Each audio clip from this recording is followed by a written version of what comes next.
Elena's hands trembled as she pressed the cloth against the dark stains spreading across the marble floor. The throne room was silent, except for her own breathing and the distant echo of footsteps somewhere in the palace halls. She had done this 100 times before, yet tonight something felt different. The stain was still warm. She worked quickly, scrubbing in tight circles the way she had been taught, never lifting her eyes toward the throne itself. That was the first rule she had learned when she came to serve in the palace of Alpha Damian Cross. Never look at the throne. Never ask why it needed cleaning so often. Never speak of what she saw to anyone, not even the other servants. The palace of the Crosspack stood on a hill overlooking the town of Ashwood, its stone towers rising above the pine forest like silent watchers. To the people who lived in the valley below, the palace was a place of legend. They said the Alpha King had power beyond any wolf they had ever known, that his voice alone could bring a grown man to his knees, that his eyes held a storm that never settled. But to Elena, who mopped its floors and dusted its halls, the palace was simply a place of secrets, and she had learned to keep her mouth shut about all of them.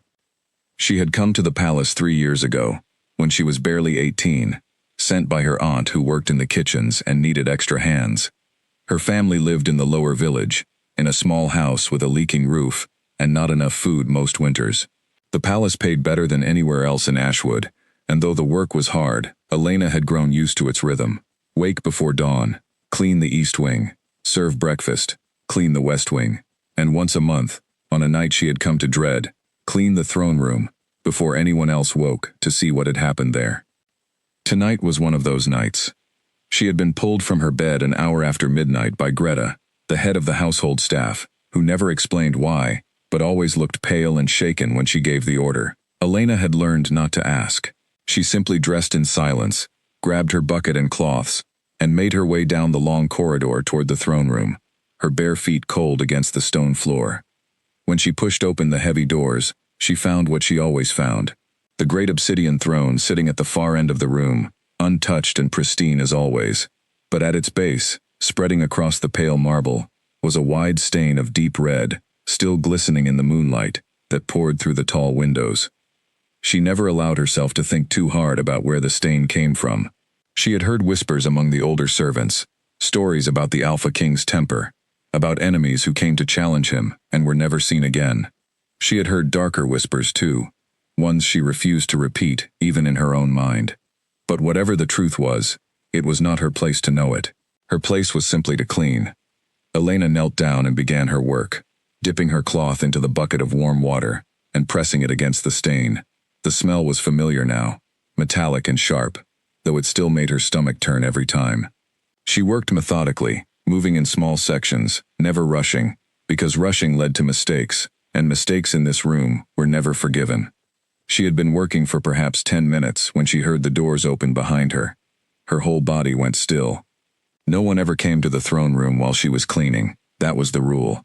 Greta had made it very clear from her very first night. The Alpha King did not want to see anyone in this room until the stain was gone and the marble shone, as if nothing had ever happened. Elena did not turn around.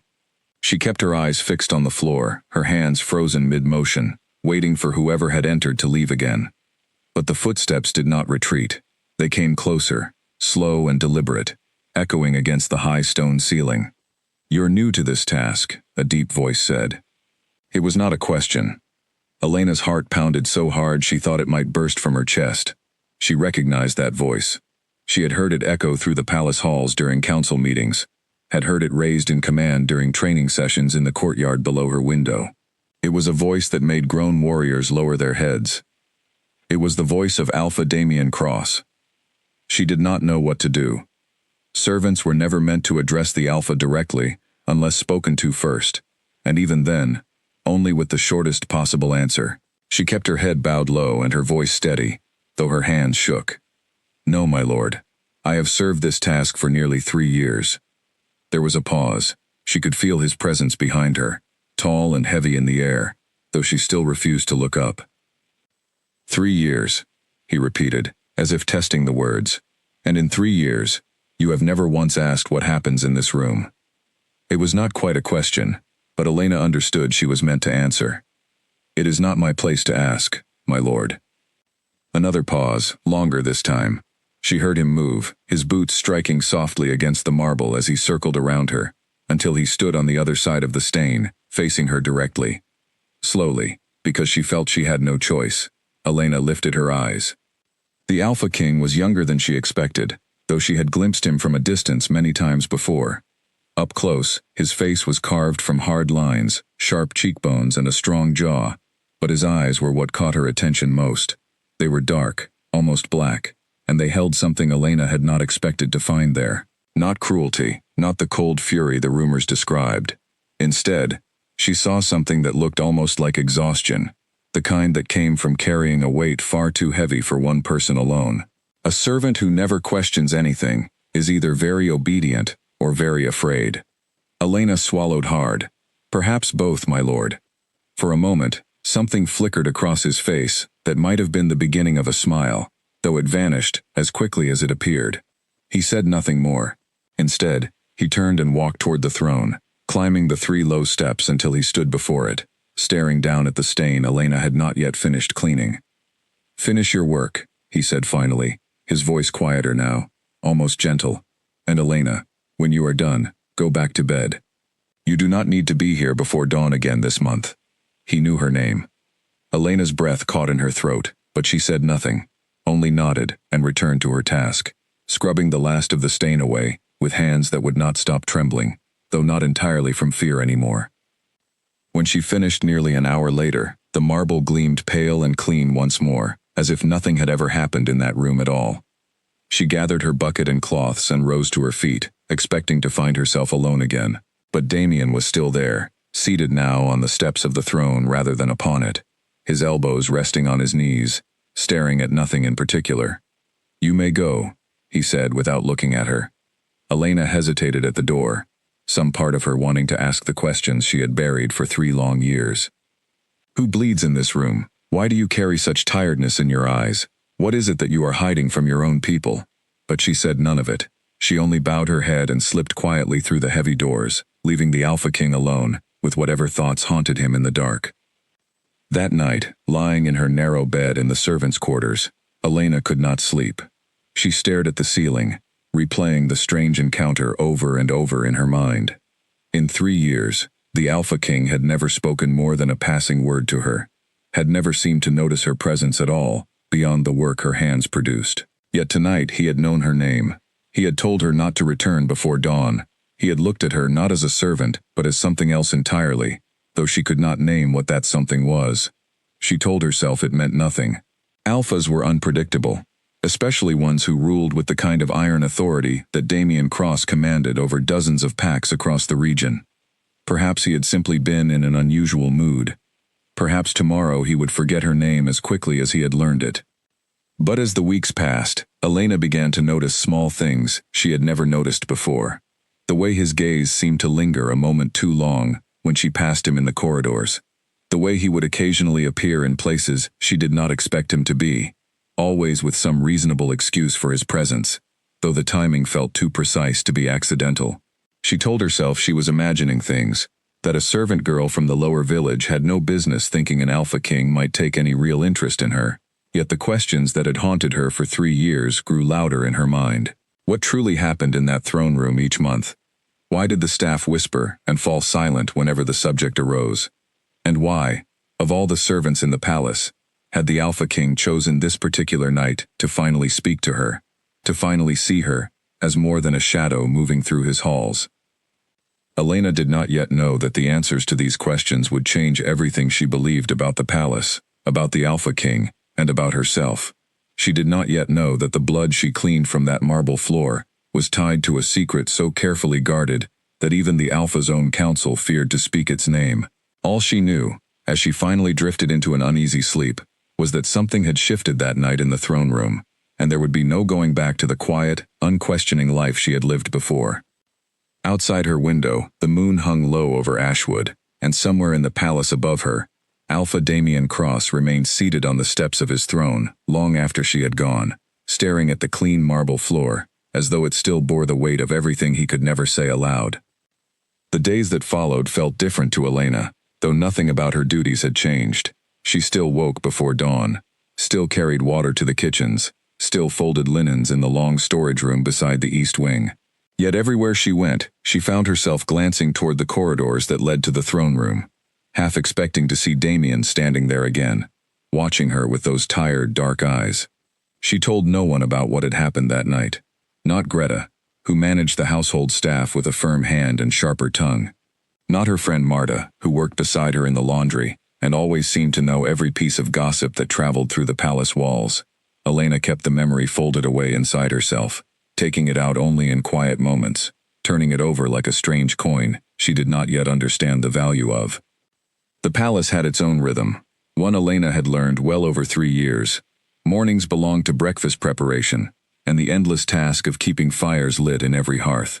Afternoons were for cleaning, for airing out linens, for tending the herb garden behind the kitchens, where the cook grew rosemary and mint for the evening meals. Evenings were quieter, reserved for mending torn uniforms and preparing the halls for whatever visitors might arrive the next day. It was during one such evening, nearly a week after the incident in the throne room, that Elena first noticed something unusual about the pattern of the palace's visitors. She was folding tablecloths in the small linen room off the main hall when she overheard 2 guards speaking in low voices just outside the door. She recognized their voices, Tomlin and Corbin, 2 of the younger guards who often stood watch near the western gate. Another one came asking after the border dispute, Tomlin said quietly. The Alpha turned him away before the council could even convene. That's the 3rd this month, Corbin replied. He's been doing it more and more. Refusing audiences, canceling meetings. Something's not right with him lately. You think it has to do with the blood moon coming next week? There was a pause, long enough that Elena nearly stopped breathing to keep from making a sound. Don't speak of that, Corbin said sharply. Not here. Not anywhere. The conversation ended abruptly, footsteps retreating down the hall, and Elena was left alone with the tablecloths in her hands, and 100 new questions crowding her mind. The blood moon. She had heard the phrase before, whispered occasionally among the older servants, always followed by uneasy silence whenever someone new entered the room. She had assumed it was simply a superstition, some old wolf legend tied to lunar cycles, that meant little in practical terms. But the way Corbin had reacted, the fear in his voice, told her it was something more. She thought of the stain on the throne room floor, of its regular monthly appearance, and a cold feeling settled in her stomach. Could the blood moon be connected to what she cleaned from that marble each month? The timing would fit, she resolved, quietly and without telling anyone, to pay closer attention to the palace calendar from that point forward. 2 days later, Elena was given an unexpected task. Greta pulled her aside after the midday meal, her expression unusually careful.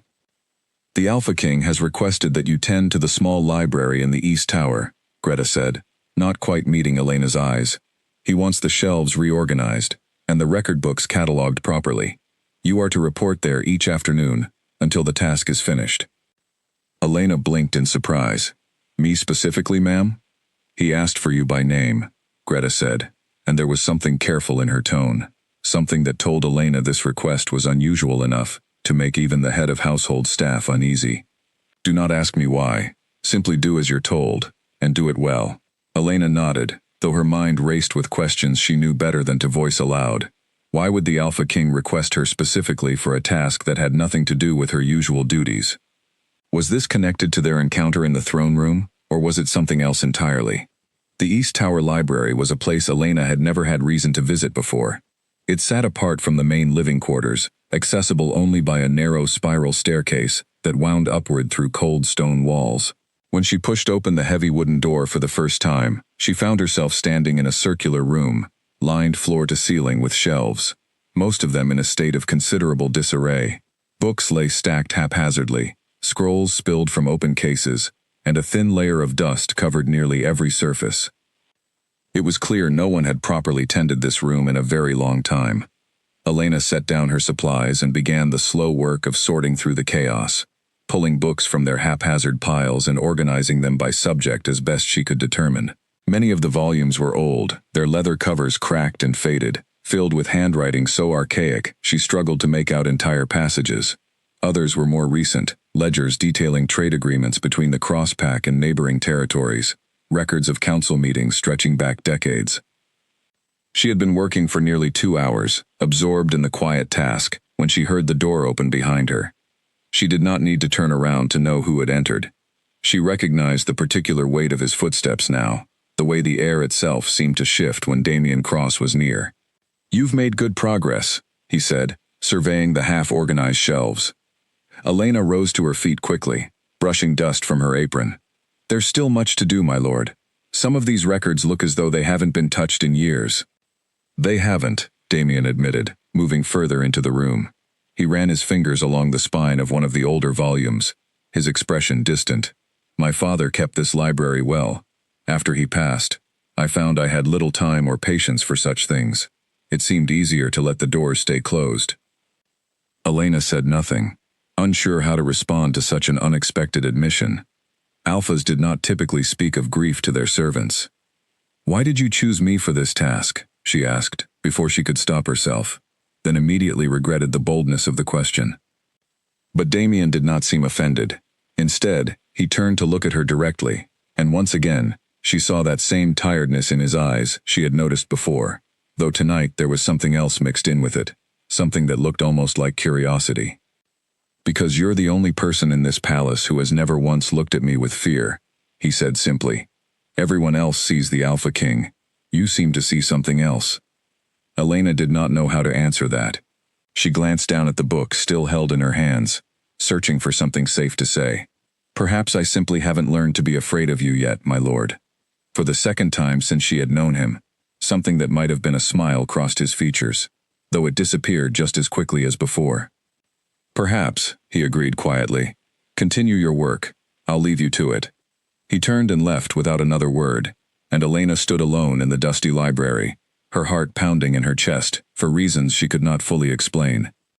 Over the following days, Damien returned to the library often, sometimes staying only a few minutes, other times lingering for nearly an hour, watching her work or occasionally helping her sort through the older records himself.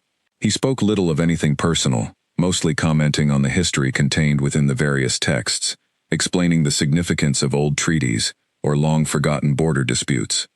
But Elena began to notice the way his shoulders relaxed slightly when he was in the library, how the tension that seemed to follow him everywhere else in the palace eased just slightly within these quiet stone walls.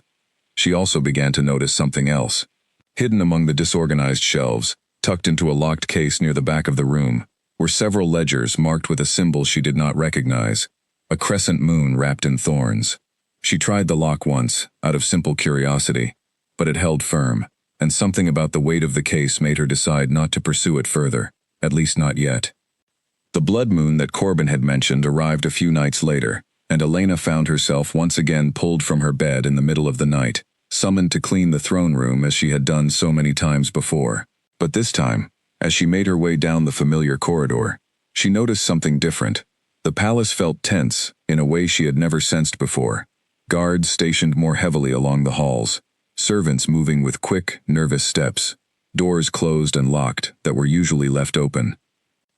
When she reached the throne room, she found the doors already slightly ajar, and through the gap, she could hear low voices arguing.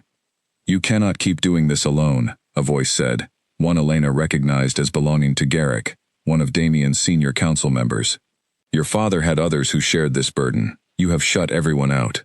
There is no one else who can carry it," Damien's voice replied, tight with something that sounded almost like pain. "You know that better than anyone, Garrick." Elena's breath caught, and she pressed herself against the wall just outside the door, unable to stop herself from listening. "The pack cannot survive if you break under this weight," Garrick continued, his voice lower now. "There has to be another way. The old records speak of it, if you would only allow someone to search properly."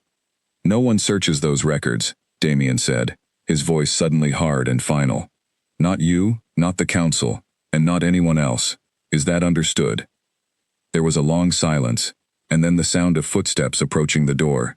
Elena barely had time to step back before Garrick emerged, his expression troubled, his eyes catching hers for just a moment, before he continued down the hall without a word. Elena stood frozen for a moment longer, before finally pushing open the door and stepping into the throne room, her bucket and cloths in hand as always. Damien stood near the throne, his back to her, his shoulders tense. He did not turn around immediately, though she knew he was aware of her presence. You heard that, he said quietly. It was not a question. Elena considered lying, but something about the weight of the moment made honesty feel like the only option. Some of it, my lord. He turned to face her then, and for the first time since she had known him, she saw something in his expression that looked almost like fear. There are things in this palace that must remain buried, he said slowly. For the safety of everyone within these walls, including you. I need you to understand that some questions, once asked, cannot be unasked. Some truths, once known, cannot be unknown. Elena met his gaze steadily, though her heart raced in her chest. Then perhaps, my lord, it is time someone asked them anyway. Damien said nothing for a long moment, simply studying her with an expression she could not quite read. Then, without another word, he turned and left the throne room, leaving Elena alone with the familiar stain spreading across the marble floor, and a growing certainty that the secrets of this palace were far larger and far more dangerous than she had ever imagined. Winter came early that year to Ashwood, wrapping the valley in a cold that seemed to seep through even the thickest stone walls of the palace. Elena had grown used to hardship in her childhood, but this winter felt different, harsher somehow, and word soon spread that the lower village was suffering badly. Crops had failed in the autumn storms, and many families found themselves without enough food or fuel to see them through the coldest months. Elena's own family lived in that village, in a small house at the edge of the tree line where her mother raised chickens and her younger brother Colin helped with whatever work he could find. She had not seen them in nearly 2 months, her duties at the palace keeping her too busy for the long walk down the hillside. But news traveled even to the palace kitchens, carried by traders and messengers who came and went through the western gate. One afternoon, while helping prepare bundles of dried herbs in the kitchen, Elena overheard the cook speaking quietly with one of the delivery boys who had just returned from the village. They say half the houses down there haven't got enough wood to last the week, the boy said, shaking snow from his cloak. The Hendersons lost their roof in the last storm, and the Alpha sent down 3 wagons of supplies without anyone asking. Didn't even put his name on it, just told the driver to leave it at the square. Elena's hands stilled over the herbs she was sorting. She thought of her own family, of the leaking roof she remembered from childhood, and wondered if they too had received some part of this unexplained charity. That evening, she found an excuse to visit the eastern storerooms, where she overheard 2 of the palace guards discussing the same subject. "Third time this month, he sent supplies down without a word," one guard said. "Grain, blankets, medicine for the fever going around. All of it just quietly delivered. No ceremony, no announcement." "Strange for a man who barely speaks 2 words to his own council," the other replied. "You'd think he'd want the credit at least, given how the village folk talk about him otherwise." Elena filed this information away carefully, turning it over in her mind as she returned to her duties. The Alpha King she had heard described in whispered rumors, the cold and distant ruler who commanded fear rather than loyalty, did not seem to match the man who quietly sent aid to struggling families without ever claiming recognition for it. She thought back to her encounters with Damien in the library, to the tiredness in his eyes, the careful way he spoke of his father's memory, the moment of vulnerability she had witnessed in the throne room when Garrick had confronted him. Piece by piece, a different picture was forming in her mind, one that contradicted everything she had believed about the man before she had truly come to know him. A few days later, Elena received word that her mother had fallen ill, with the fever spreading through the village. Frightened and desperate to see her family, she approached Greta and requested leave to visit, fully expecting to be denied given the demands of her duties. To her surprise, Greta agreed without hesitation, and even more surprising, arranged for a small cart to carry Elena down the hillside, rather than making her walk the long distance in the bitter cold. When Elena arrived at her family's small house, she found her mother resting comfortably, already recovering thanks to medicine that had apparently been delivered just 2 days earlier, along with a fresh supply of firewood and a sack of grain far larger than her family could afford on their own. "Where did all this come from?" Elena asked her brother, staring at the unexpected abundance filling their small home. Colin shrugged, clearly unbothered by the mystery of it. "A wagon came from the palace. The driver said it was ordered special. Didn't say by who. Mother thinks it must be some kindness from the Pack Council, but no one's come asking for payment or thanks, so we don't rightly know." Elena said nothing, though her mind raced with the growing certainty that she knew exactly who had ordered these deliveries, and why he had made certain his name was never attached to them. She stayed with her family for 2 days, tending to her mother and helping Colin with the household chores that had fallen behind during the illness. When it came time to return to the palace, her mother pressed her hand and spoke quietly. "Whoever it is that's been sending help to this village, you tell them we're grateful, if you ever find out who they are." Elena nodded, though she suspected she already knew the answer, and the thought settled warmly in her chest as she made the journey back up the hillside toward the palace. When she returned, she found herself once again summoned to the East Tower Library, where the reorganization of the old records remained unfinished. She had not seen Damien in the days since her family's illness, and something in her wanted very much to speak with him again, though she was uncertain what exactly she wished to say. He arrived at the library later that afternoon, his expression carrying the same quiet weight it always seemed to hold, though something in his posture seemed to ease slightly when he saw her seated among the shelves. "Your mother is recovering well, I hear," he said, settling into the chair across from her without waiting for an invitation. Elena looked up in surprise. "You know about my mother?" "The village reports reach me eventually," he said simply, though something in the careful casualness of his tone made Elena suspect there was more to the story than he was willing to admit. She hesitated only a moment before deciding to test her growing suspicion. "The wagons that came to the village, the grain, and the medicine, and the firewood. No one seems to know who sent them." Damien's expression remained carefully neutral, though Elena thought she saw the faintest tension in his jaw. Perhaps someone in the council took pity on the village's hardship. "Perhaps," Elena said, watching him closely, though it seems odd that whoever arranged it would take such care to remain unnamed, unless they had some particular reason for not wanting recognition. For a long moment, Damien said nothing, simply meeting her gaze across the small space between them. Then, slowly, something shifted in his expression, a kind of resigned acknowledgement that told Elena her suspicion had been correct. "The people of this pack look to their alpha for strength," he said finally, his voice quiet, "not for gestures of charity that might be seen as weakness, or worse, as an attempt to buy their loyalty rather than earn it through leadership. It is simpler, and perhaps safer for everyone, if such things are done without a name attached." Elena felt something warm settle in her chest at this admission, a confirmation of the growing suspicion that the man before her was far more complicated, and far kinder, than the rumors that surrounded him suggested. "Thank you," she said quietly, "for whatever part you played in helping my family." Damien's expression softened slightly, though he did not fully meet her eyes. "You owe me no thanks, Elena. I did nothing more than any responsible leader should do for those under his protection." They sat together in comfortable silence for a while after that, Elena continuing her work among the shelves while Damien remained seated nearby, occasionally offering comments about the history contained within the old records. It was during this quiet afternoon that Elena began to understand, with growing clarity, that whatever darkness lived within the palace and its monthly rituals of blood and silence, the man at its center was fighting against something far greater than simple cruelty or ambition. He was carrying a burden, one that weighed on him constantly, and Elena found herself wanting, more than anything, to understand what that burden truly was, and perhaps, if she could, to help him carry it. As the afternoon light faded into evening, Damien rose to leave, pausing at the door to look back at her one final time. "You are different from anyone else in this palace, Elena," he said quietly. "I find myself grateful for it, more than you probably realize." He left before she could respond, and Elena sat alone among the shelves for a long while afterward, her heart full of questions she still did not know how to ask, and a growing warmth toward a man she was beginning to understand was nothing at all like the rumors had led her to believe.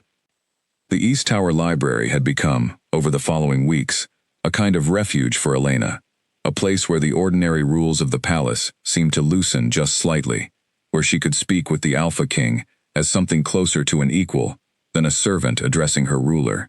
Yet even as her tasks there neared completion, her curiosity about the locked case of ledgers marked with the crescent moon and thorns had only grown stronger. She told herself she should let it be. Damien had made clear, more than once, that certain knowledge in this palace was dangerous, that some questions could not be unasked once answered. But curiosity was a stubborn thing, and Elena found herself drawn back to that locked case, again and again, running her fingers along its aged wood, wondering what secrets it held. One evening, nearly 2 weeks after her conversation with Damien about the village supplies, Elena found herself alone in the library later than usual, having lost track of time while organizing a particularly disordered collection of trade records. The rest of the palace had gone quiet, most of the staff retired for the night, and only the occasional distant footsteps of a guard on patrol broke the silence. She was preparing to leave when her eye caught something she had not noticed before. A small brass key, resting on a high shelf, tucked behind a row of dusty ledgers she had not yet had reason to move. Her heart quickened as she reached for it, turning it over in her palm. It was old, ornate, and bore the same crescent moon and thorns symbol that decorated the locked case. She knew she should not use it. She knew that whatever lay behind that lock was likely tied to secrets Damien had explicitly warned her away from. Yet her hand seemed to move of its own accord, drawn toward the case at the back of the room, the key fitting perfectly into its lock with a soft click that seemed impossibly loud in the quiet library. Inside, she found not ledgers as she had expected, but a small collection of personal items. A folded piece of parchment covered in handwriting she did not recognize, a simple silver ring, tarnished with age. And beneath these, wrapped carefully in aged cloth, a small portrait, painted in the delicate style of a previous generation. Elena unwrapped the portrait with careful hands, and her breath caught in her throat. The woman in the painting looked remarkably like her, not identical, but close enough that the resemblance was impossible to dismiss as mere coincidence. The same dark hair, the same shape of the eyes, the same set of the jaw. Elena stared at the painting for a long moment, her mind racing to make sense of what she was seeing. She reached for the folded parchment next, unfolding it carefully to reveal handwriting that appeared to be some kind of personal record, dated decades before her own birth. The writing was difficult to read in the dim light, but she made out enough to understand. It spoke of a woman named Rosalind, described as beloved, as taken too soon, as mourned by an entire pack that had never fully recovered from her loss. "What are you doing?" Elena spun around, the portrait still clutched in her hands, to find Damien standing in the doorway, his expression unreadable in the shadows. "I found the key," she said, her voice barely above a whisper. "I know I shouldn't have, but I couldn't stop myself from wondering what was hidden here." Damien crossed the room in a few quick strides, his gaze falling to the portrait in her hands, and something in his expression shifted into an emotion Elena had never seen from him before, a raw and unguarded grief that seemed to age him years in an instant. "Where did you find that?" he said, his voice tight. "In the locked case," Elena admitted. "My lord, who is this woman? The resemblance to me, it can't simply be chance." Damien was silent for a long moment, staring at the portrait as though he could not quite believe it existed, or perhaps as though he had not allowed himself to look at it in a very long time. "Her name was Rosalind," he said finally, his voice quiet and strained. "She lived many generations before either of us were born. She was mated to one of my ancestors, a previous alpha of this pack, and she died young, taken from him in circumstances that were never fully explained, even in the records that survive." Elena studied the portrait again, the uncanny resemblance sending a chill down her spine. "Why does she look so much like me?" "I do not know," Damien admitted, and for the first time since Elena had known him, he sounded genuinely uncertain, even afraid. "There are old stories, ones my father spoke of only rarely, that suggest certain souls return to this pack when the need is great enough. Whether such things are truth or simply legend, I cannot say with any certainty." Elena felt a strange mixture of fascination and unease settle over her. "You believe I might be connected to her somehow?" Damien's dark eyes met hers, and something passed between them that felt heavier than words could easily carry. "I do not know what to believe, Elena. I only know that the moment I first saw you, 3 years ago, cleaning floors you had no reason to clean in a palace that had no reason to notice you, I felt something I could not explain. I told myself it was nothing. I have spent 3 years telling myself it was nothing." The confession hung in the air between them, and Elena found herself unable to look away from him, her heart pounding with a mixture of fear and something else entirely, something warmer and more dangerous than simple curiosity. "There is more you are not telling me," she said quietly, gesturing to the locked case, to the parchment still unfolded in her other hand. "About her death, about what happened to this pack afterward, about why this room is kept locked and hidden away from everyone but you."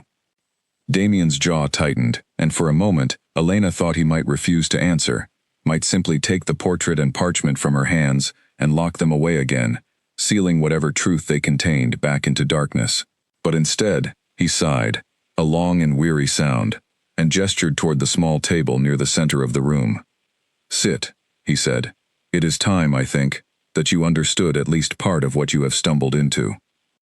Elena sat, her heart racing, as Damien settled into the chair across from her, his expression grave in the flickering candlelight. Rosalind did not simply die of illness or misfortune, as the official records claim, he began slowly. She was killed, deliberately, during a period of great conflict between this pack and a rival territory to the north. Her death triggered something within my ancestor, a rage so consuming that it very nearly destroyed everything he had built, everything this pack had ever stood for. Elena listened, barely breathing, as Damien continued. The old stories say that grief and rage, when combined in a soul already burdened with great power, can create something dangerous, something that does not simply fade with time. My ancestor found a way to contain what had been unleashed within him, but the cost of that containment has been carried by every alpha of this bloodline since, myself included. "The blood in the throne room," Elena said slowly, understanding beginning to dawn with a cold clarity. "It's connected to this, to whatever your ancestor did to contain that rage." Damien nodded slowly, his expression heavy, with a burden Elena was only just beginning to comprehend the true weight of. "Every month, without fail, I must perform a ritual passed down through generations of my bloodline, one that keeps contained what would otherwise be unleashed upon this pack, and everyone within it.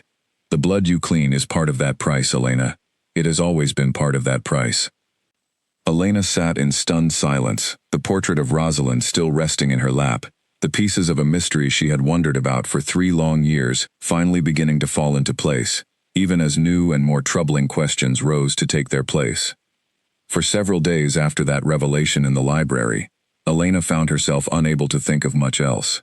She carried out her duties mechanically, folding linens and scrubbing floors with hands that moved from habit rather than attention, her mind constantly returning to the portrait of Rosalind, to the weight of grief and rage that Damien claimed had haunted his bloodline for generations, to the strange resemblance that connected her to a woman who had died long before she was born. She had not seen Damien since that evening in the library. Word reached her through the usual channels of palace gossip that he had been occupied with matters of pack business, meetings with the council that stretched late into the night, disputes along the northern border that required his personal attention. Elena told herself this was simply the ordinary business of ruling a territory as large as the Crosspack's lands, yet some part of her wondered if he was avoiding her, uncertain of how to proceed after having shared something so deeply personal. It was Marta, her friend from the laundry, who finally broke through Elena's distracted silence one afternoon, while they worked together folding freshly washed sheets. "You've barely said 2 words all week," Marta observed, eyeing Elena with open curiosity. "Something's troubling you, and don't tell me it's nothing, because I've known you 3 years, and you've never gone this quiet before." Elena hesitated, uncertain how much she could safely share, even with someone she trusted as much as Marta. "It's nothing I can really talk about," she said finally. "Just a lot on my mind lately." Marta studied her for a moment longer, before lowering her voice. "Does it have anything to do with all the time you've been spending in the East Tower? People have started to notice, Elena. The Alpha King doesn't usually take such personal interest in reorganizing libraries." Elena felt her face flush slightly, though she tried to keep her expression neutral. "It's simply a task he assigned me. Nothing more than that." Marta did not look entirely convinced, but she let the matter drop, and Elena was grateful for her friend's discretion, even as she recognized that others in the palace had likely begun to notice the same pattern Marta had observed. That evening, as Elena made her way toward the servants' quarters after finishing her duties, she found Damien waiting for her in the shadowed corridor outside the kitchens, an unusual place for him to be found at such an hour.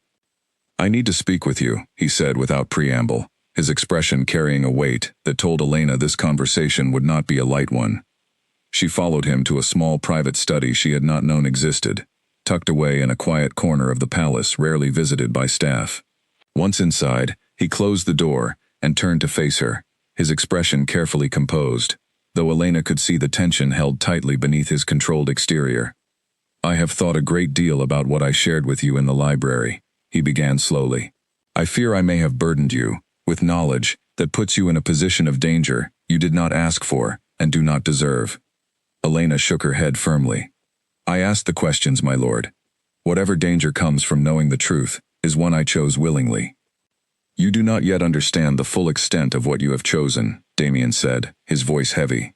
"There are members of my own council who would see the old records searched, who believe there might be some way to end the burden my bloodline carries permanently, regardless of the cost such a search might bring. If they learn that you have seen Rosalind's portrait, that you know even a fragment of this history, they may see you as a key to unlocking answers I have spent years trying to keep buried." Elena felt a chill settle over her at this warning, though she found herself more curious than afraid. What answers are they looking for? What could ending this burden actually require? Damien was quiet for a long moment, his jaw tight with some internal struggle. "The old texts speak of a way to break the cycle entirely, to free my bloodline from the price my ancestors' grief demanded so long ago. But such a path, according to what fragments remain in our records, requires a sacrifice that no reasonable person should ever ask another to make." "What sacrifice?" Elena pressed, though something in Damien's expression told her she might not want to hear the answer. "The old stories suggest that only a soul truly connected to Rosalind's memory, one capable of completing what her death left unfinished, could ever hope to break the cycle," Damien said quietly, his dark eyes meeting hers with an intensity that made her breath catch. "If my council believes you might be that soul, Elena, they will not simply leave you be. They will see you as a solution to a problem they have wanted solved for generations, regardless of what such a solution might cost you personally." Elena absorbed this information slowly, the full weight of what Damien was suggesting settling over her like a heavy cloak. "You believe I might truly be connected to her, don't you? Not simply through resemblance, but through something deeper." Damien's expression softened slightly, though the worry in his eyes remained. "I do not know what to believe anymore, Elena. I only know that since the moment you arrived in this palace, something has felt different, as though a piece of history, long thought lost, had somehow found its way back to where it belonged. Whether that feeling is truth or simply my own hope grasping for something to hold on to, I cannot say with certainty." The admission hung between them, heavy with implications neither of them seemed fully prepared to address. Elena found herself studying his face carefully, searching for the tiredness she had grown accustomed to seeing there, finding instead something that looked almost like fear, though whether that fear was for himself or for her, she could not quite determine. "What do you want me to do?" she asked finally, her voice quiet but steady. "I want you to be careful," Damien said, his voice low and urgent. "I want you to trust no one in this palace beyond myself, and perhaps Greta, who has served my family long enough to have earned that trust many times over. If members of my council approach you with questions about the library, about the portrait, about anything you may have learned, I need you to come to me immediately, regardless of the hour." Elena nodded slowly, though a part of her rebelled against the fear that seemed to be settling over their conversation. "And what of the burden itself, the ritual you perform each month, the price your bloodline pays? Is there truly no way to ease it without such a dangerous sacrifice?" Damien's expression grew distant, as though he were looking at something far beyond the walls of the small study. "I have searched for another way for years, Elena. Ever since I took my father's place upon the throne, I have found nothing but the same conclusion contained in every fragment of the old records. The cycle continues, until someone connected deeply enough to Rosalind's memory chooses, of their own will, to complete what her death began." "And if I am that person?" Elena asked quietly. "What would completing it actually require of me?"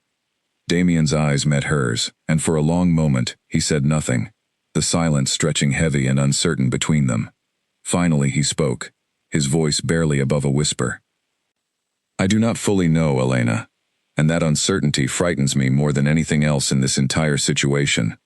I would rather carry this burden alone for the rest of my life than see you harmed in pursuit of an answer that might not even be the true solution the old stories promise." Elena felt something warm and fierce rise within her chest at these words, a recognition of the depth of care hidden beneath his careful composure. "Then we will find the true answer together," she said firmly, "whatever that answer might be, and whatever it might cost either of us to discover it." Damien studied her for a long moment, something like gratitude and fear mixing together in his dark eyes, before he finally nodded, accepting, however reluctantly, that Elena had made her choice, and that choice would carry them both into whatever dangers still lay ahead. In the weeks that followed their conversation in the private study, something shifted quietly between Elena and Damien, a closeness that neither of them spoke of directly, but that both seemed to acknowledge through small gestures and stolen moments throughout their days. He found reasons to visit the library, even after the reorganization task was long finished. She found herself lingering near the throne room corridor at times, when she knew he might pass through, hoping for even a brief exchange of words. Neither of them named what was growing between them, though Elena suspected Damien felt it as strongly as she did. There was a way he looked at her now, different from the careful distance he maintained with everyone else in the palace, a warmth that seemed to soften the perpetual weight he carried on his shoulders whenever they were together. One evening, as autumn gave way fully to winter's harder edge, Damien invited Elena to walk with him through the palace gardens, a request so unusual that Elena hesitated before accepting, uncertain of the implications such an invitation carried. The gardens at night were beautiful in a stark, quiet way, the bare branches of the trees dusted with frost, the paths lit only by scattered lanterns that cast long shadows across the frozen ground. Damien walked slowly beside her, his hands clasped behind his back, his expression more relaxed than Elena had seen it in all the months she had known him. "I used to walk these gardens with my mother, before she passed," he said quietly, breaking the comfortable silence that had settled between them. She loved this place more than anywhere else in the palace, said it was the only spot where she could forget, even briefly, the weight of everything she carried as Luna of this pack. Elena listened carefully, sensing that Damien rarely spoke of his parents, that this openness was a gift he did not offer easily. "Do you feel that same peace here?" "Sometimes," he admitted, "though lately, I find myself feeling it more often when you are near, regardless of where we happen to be standing." Elena felt her heart quicken at this admission, though she tried to keep her voice steady when she responded. "That is a dangerous thing to admit to a servant girl, my lord." Lima Damien stopped walking and turned to face her fully, his dark eyes serious in the lantern light. "You have never simply been a servant girl to me, Elena, not since that first night in the throne room when you looked at me without fear. I have tried to convince myself otherwise, for both our sakes, but I find I can no longer maintain that pretense." The confession hung in the cold night air between them, and Elena found herself unable to look away from him, her heart pounding with a mixture of joy and fear that she had not expected to feel so intensely. "What are you saying?" she asked quietly, though some part of her already understood the answer. "I am saying that I have come to care for you deeply," Damien said, his voice low but steady. "More deeply than I believe is wise, given everything we still do not understand about your connection to Rosalind, about the dangers my counsel poses, about the uncertain future that awaits this entire pack. But I find myself unable to deny it any longer, regardless of the wisdom of such feelings." Elena felt tears prick at the corners of her eyes, though whether from joy or fear or some combination of both, she could not say with certainty. "I have felt the same, from nearly the moment you first spoke to me in the throne room.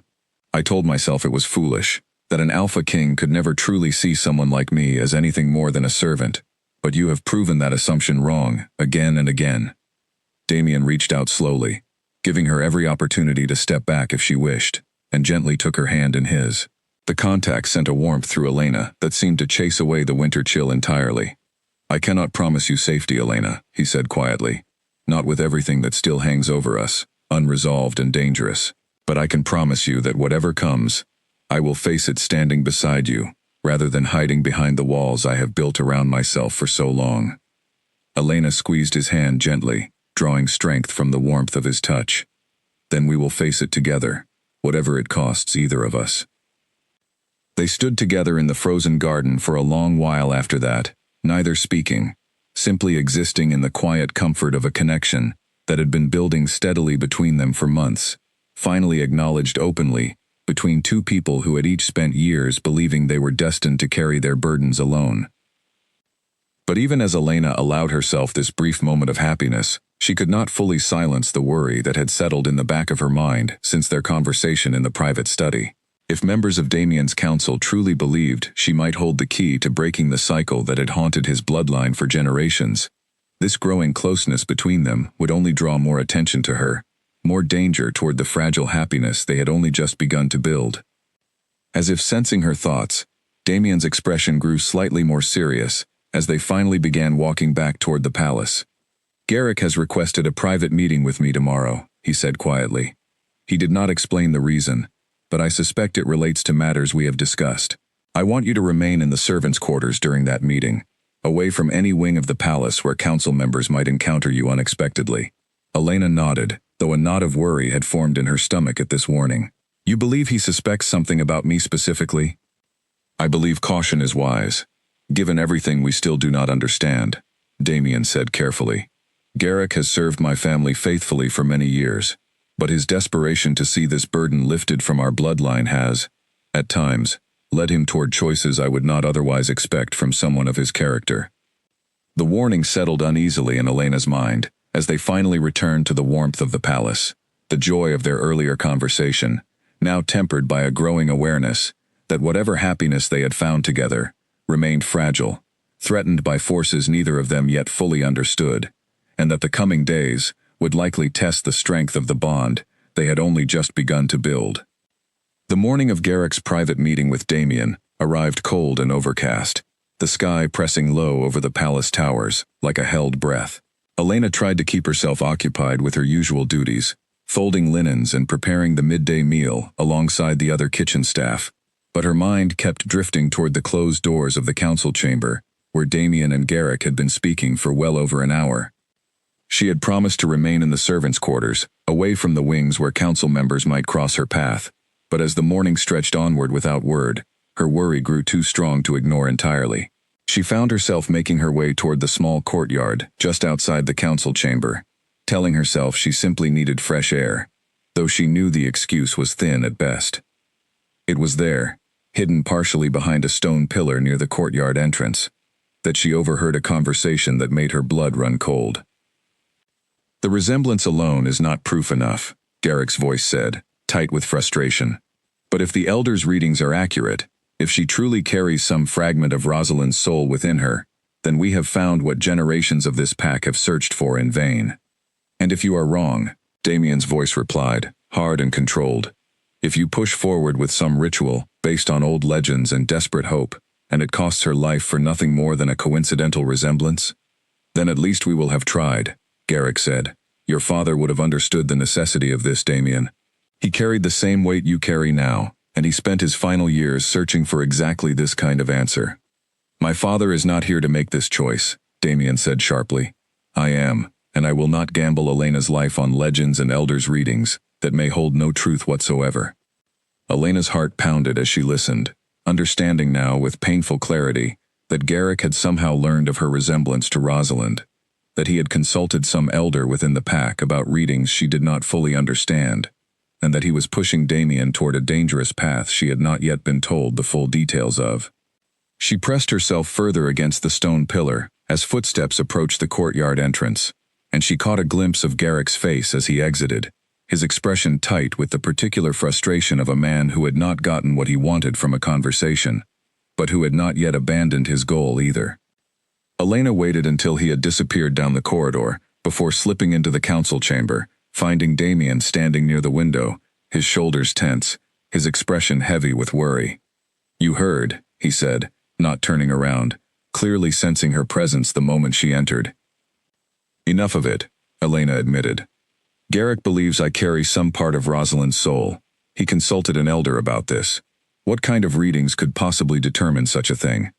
Damien finally turned to face her, his expression grave. "There are elders within this pack who practice old forms of sight, ways of reading the connections between souls that stretch back further than any of us fully understand. Garrick has apparently sought out one such elder, sharing details of your resemblance to Rosalind without my knowledge or consent." "And what did this elder tell him?" Elena pressed, though a part of her already feared the answer. "That your soul carries echoes of hers," Damien said quietly. "That you were likely drawn to this palace, to this pack, by forces neither of us fully understand. Forces connected to the unfinished business her death left behind generations ago."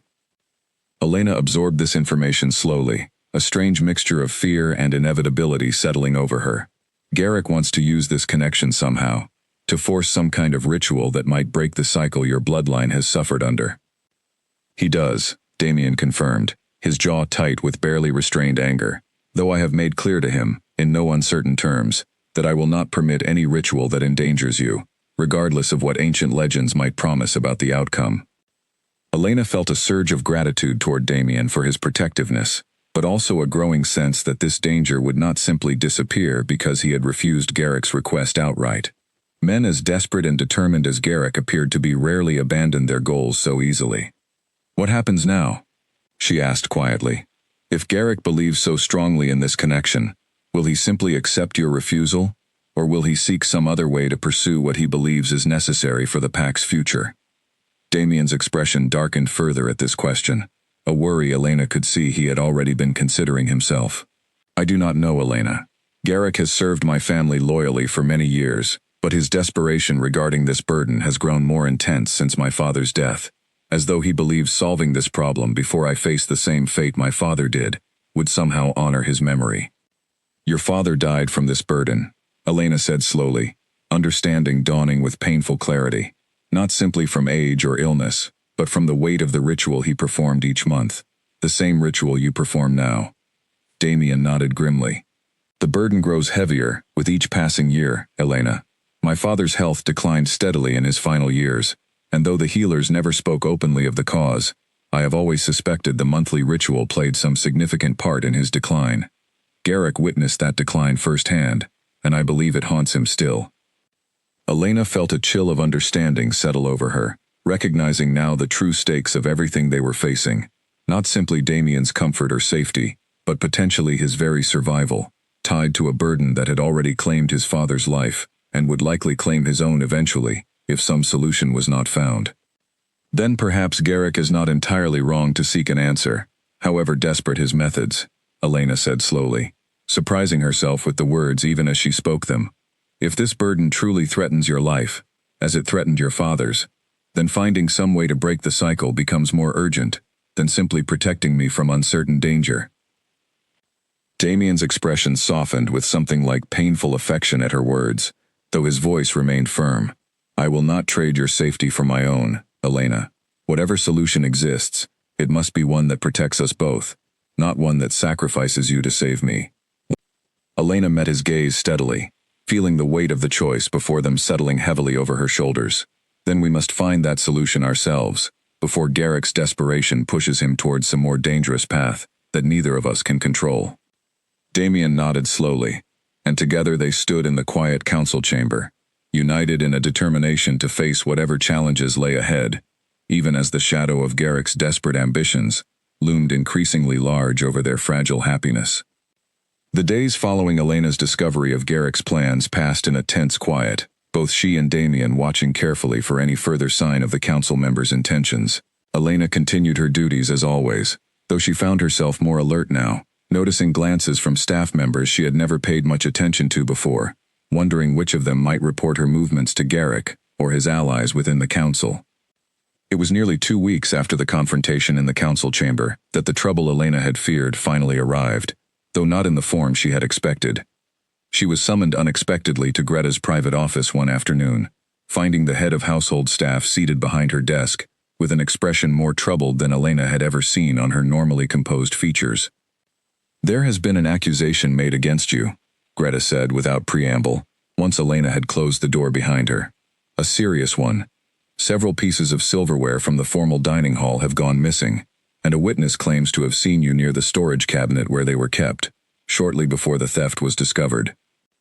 Elena felt her stomach drop, understanding immediately that this accusation was no simple misunderstanding. "I have never taken anything that did not belong to me, Greta. You know my character better than that." "I believe you," Greta said firmly, "but the witness statement is detailed, and the missing silverware has not yet been recovered. Councilmember Garrick has already been informed of the situation, and has requested that you be questioned formally before the full council."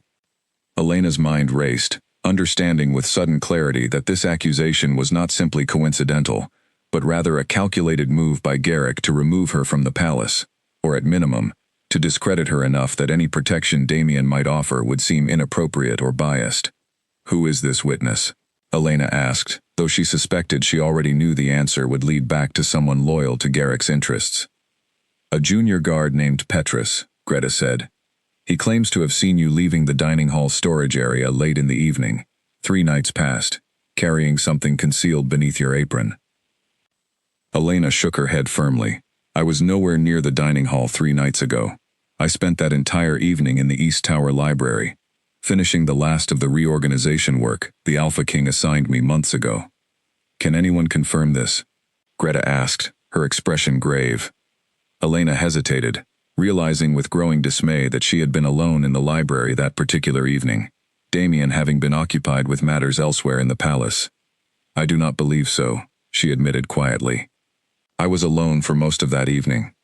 Greta's expression grew even more troubled at this admission. Then I fear this situation may prove more difficult to resolve than either of us would wish, Elena. The council convenes tomorrow morning to hear formal testimony regarding the accusation.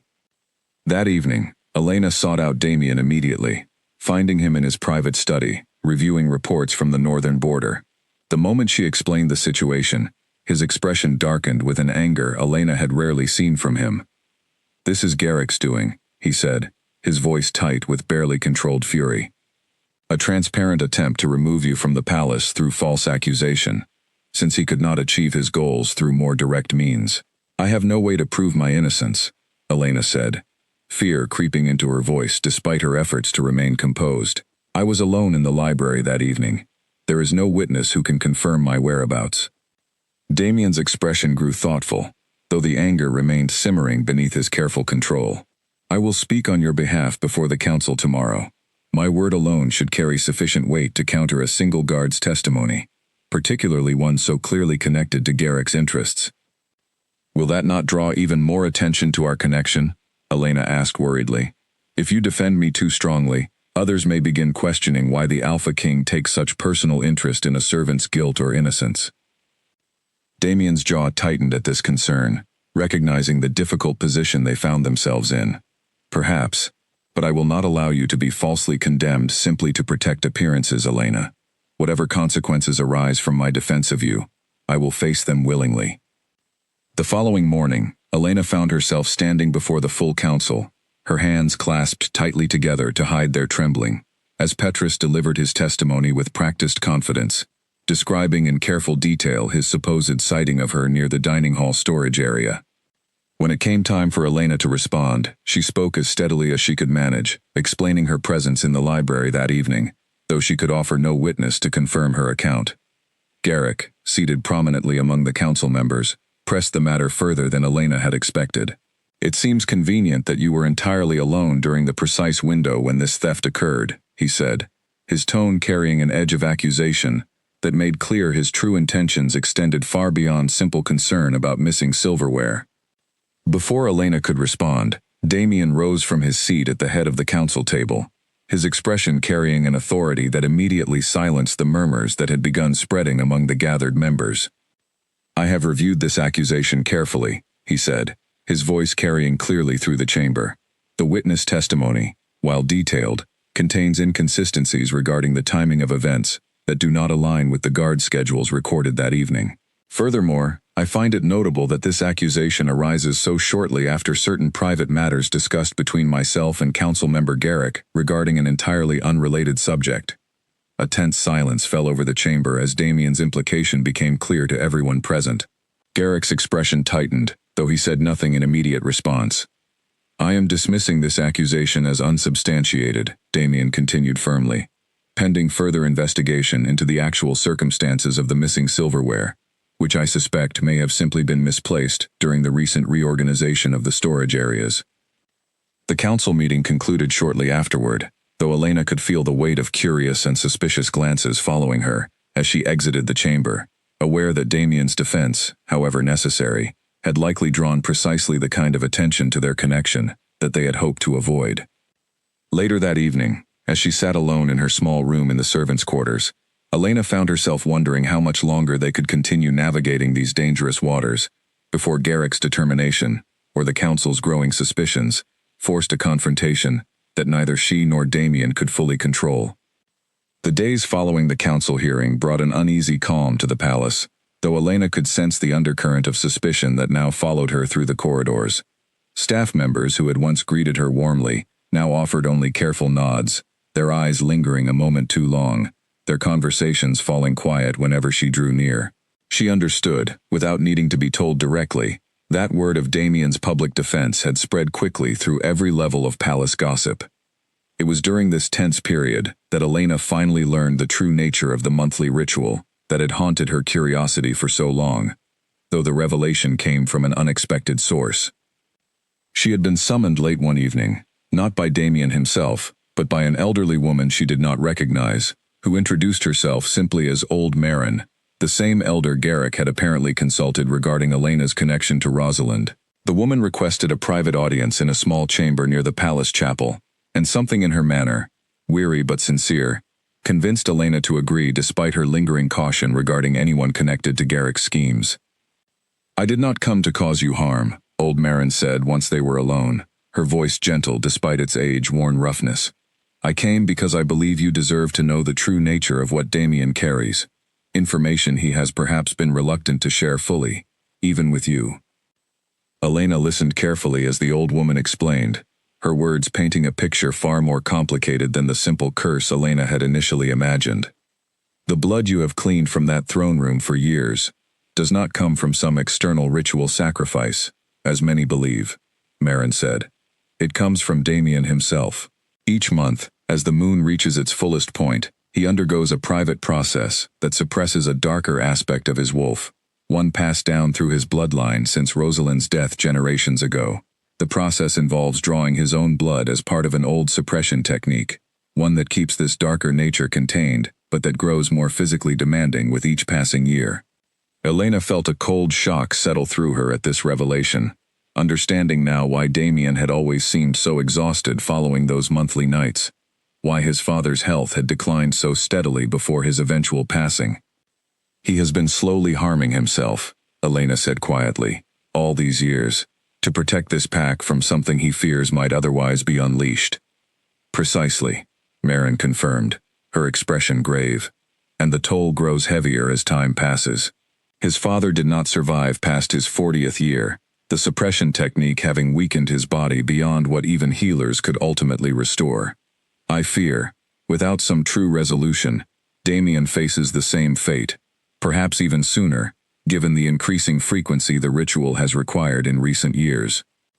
Elena absorbed this information with growing horror, finally understanding the full weight of what Damien had been carrying alone for so long, hidden behind careful composure and quiet dignity, that had concealed just how much this monthly burden was truly costing him.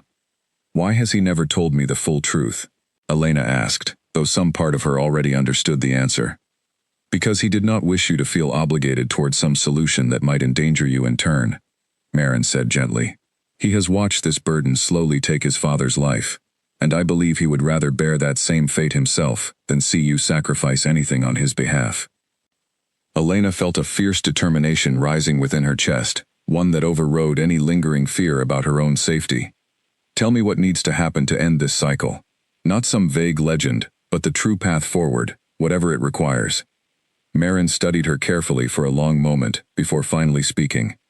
"The old records suggest that the darker nature contained within this bloodline can only be released safely, permanently freed from the suppression that has bound it for generations.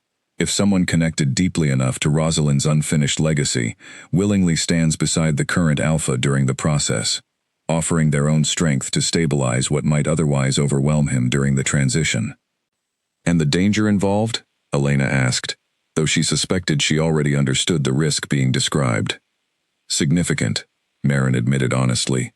"The process would require you to remain close to Damien during a moment of considerable vulnerability for him, when his control over his wolf's nature would be at its weakest point. If something went wrong, if the darker aspect proved stronger than the old records anticipate, the danger to you could be severe."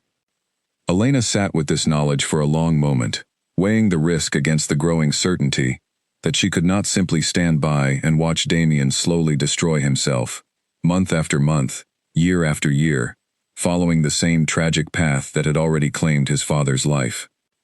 "I need to speak with him," she said finally, rising from her seat with newfound resolve. He deserves to know that I understand the full truth now, and that my choice regarding this path remains unchanged, despite the danger involved. She found Damien in the throne room that same evening, standing alone before the great obsidian throne, his expression distant and troubled in the flickering candlelight. He turned as she entered, and something in her expression must have told him immediately that she now understood the truth he had kept hidden for so long. "Marin spoke with you," he said quietly, not quite a question. "She did," Elena confirmed, moving closer to stand beside him. "I know now what the monthly ritual truly costs you. I know what happened to your father. I understand why you have tried so hard to keep this burden separate from whatever we have built together." Damien's expression carried a raw vulnerability Elena had rarely witnessed from him, his usual careful composure finally cracking beneath the weight of a truth too long carried alone. "I did not want you to feel obligated toward some dangerous solution, simply because of feelings between us, Elena. This burden is mine to carry, regardless of the cost. It does not have to remain yours alone," Elena said firmly, reaching for his hand. "I choose to stand beside you, Damien, not from obligation, but because I care for you deeply, and because I refuse to watch you follow the same path that claimed your father before his time." Damien's grip tightened around her hand, his dark eyes searching hers as though seeking some final confirmation that her choice was truly her own, freely given despite the danger it carried. "The risk is real, Elena. I cannot promise you safety if we attempt this path together." "I understand the risk," Elena said steadily, "and I choose it anyway, with clear eyes and full understanding of what we might face." Something shifted in Damien's expression then, a mixture of fear and profound gratitude that told Elena he had finally accepted what she had already decided within her own heart. Together, they stood before the throne that had witnessed so many years of hidden suffering, prepared now to face whatever truth awaited them, when the next blood moon finally arrived. The night of the blood moon arrived cold and clear, the sky stretching wide and silver above the palace towers, the moon itself hanging low and heavy over Ashwood like a held breath waiting to be released. Elena stood beside Damien in the throne room, her heart pounding steadily despite the fear that lingered at the edges of her resolve, prepared finally to face the truth that had shadowed this palace for generations. Old Marin had joined them for this final ritual, along with Greta, whose steady presence offered Elena some measure of comfort as the moment approached. Garrick, too, had been summoned, though his expression carried a complicated mixture of hope and lingering guilt as he took his place near the chamber entrance, understanding perhaps that his own desperate schemes had inadvertently pushed events toward this culmination. "Are you certain of this path?" Damien asked quietly, turning to Elena one final time as the moon climbed higher through the tall windows. "I am," Elena said firmly, taking his hand in hers. "Whatever comes, we face it together." Marin guided them through the old ritual with careful precision, her weathered voice reciting words in a language Elena did not fully understand, though she felt their weight settling over the throne room like a physical presence. Damien knelt before the throne as the ritual demanded, Elena remaining close beside him, her hand never leaving his, even as she felt a strange energy beginning to build within the chamber. The transition, when it came, arrived swiftly, and with an intensity that stole the breath from Elena's lungs. She felt Damien's grip tighten around her hand as something powerful began stirring within him, a darkness that had been suppressed for generations, finally straining against the bonds that had contained it for so long. "Stay close," Marin called out over the growing tension in the room. "Your presence is what stabilizes him now, Elena. Do not let go, regardless of what you witness." Elena held firm despite the fear coursing through her, watching as Damien's expression contorted with the effort of containing whatever force was rising within him. She spoke to him steadily, reminding him of their walks through the frozen garden, of quiet afternoons in the East Tower library, of every moment of connection they had built together over the preceding months, anchoring him with her voice, even as his control seemed to waver dangerously. For several long, terrifying minutes, the outcome remained uncertain, the darkness within Damien straining hard against the stabilizing presence Elena provided. But slowly, gradually, something shifted.